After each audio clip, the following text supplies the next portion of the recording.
వాళ్ళకి ముందు చూపు లేదా? ప్రైవేట్ రంగంలో ఎవరికి ఇస్తున్నారు ఉద్యోగాలు? సమర్థుడైతే ఇస్తున్నారు. సమర్థులు ఎక్కడ ఉన్నారు? అగ్రకులాల్లో ఉన్నారు.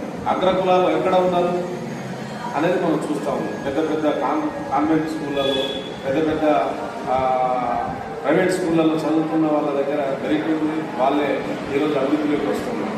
మరి గ్రామీణ ప్రాంతాల్లో ప్రభుత్వ స్కూళ్ళల్లో, ప్రభుత్వ సంక్షేమ హాస్టళ్లలో ఎక్కడో మూలంగా చదువుతున్నటువంటి వాళ్ళతో పోటీ పడలేక ఈరోజు గ్రామీణ ప్రాంతాల లోపలనే వాళ్ళ జీవితాన్ని కనుమరుగు చేసుకోవాల్సిన పరిస్థితులు ఈరోజు నెట్టివేయబడుతున్నాయి. ఇవన్నీ మరి ప్రభుత్వాలకు తెలియదా అంటే తెలుసు. మరి తెలిసినా కూడా నిర్ణయాలు ఎందుకు చేయట్లేదు?